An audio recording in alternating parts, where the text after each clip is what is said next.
roughly the size of a minivan. On board, Hamish Harding, a billionaire who has pursued extreme adventures worldwide. British businessman Shahzada Dawood and his son Suleiman. French pilot Paul-Henri Nogelet. And OceanGate founder, CEO Stockton Rush, who talked about the risk during a recent podcast. So what I worry about most are things that will stop me from being able to get to the surface. Overhangs, fish nets, entanglement hazards. The Titanic wreckage sits at the bottom of the ocean, nearly 13,000 feet deep, where the pressure is roughly 400 times what it is at sea level. No diver could withstand it. Even a Los Angeles-class Navy sub has a maximum depth of 2,000 to 3,000 feet. Tim Taylor has led dozens of submissions looking for World War II wrecks. Rockets explode. Submersibles implode. They crush down on themselves like a toothpaste tube. But with time ticking away, U.S. and Canadian Coast Guard ships and planes are coordinating a massive grid search, looking for any sign that the sub has come to the surface. So far, nothing.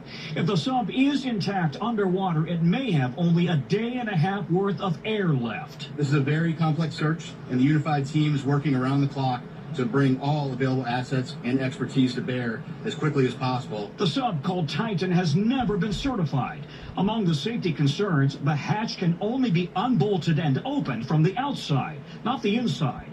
And it runs using a video game controller.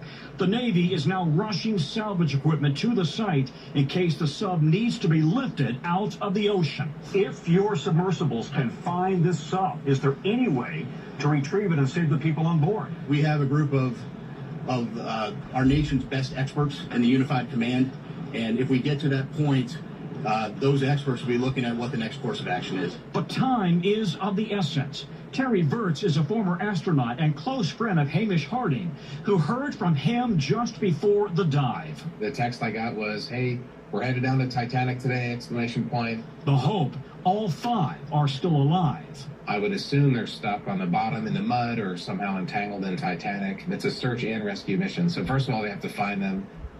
Tom, what more can you tell us about this salvage equipment the Navy is rushing to Newfoundland, Canada? Yeah, the Navy, the Air Force tells us that C-17s are right now flying that salvage equipment from Buffalo to Newfoundland. But then they've got to load it onto a ship or ships, and the travel time out to the search zone could take days, and the clock is ticking. They may not have much more time in there. Yeah. Lester? All right, Tom Costello, thank you.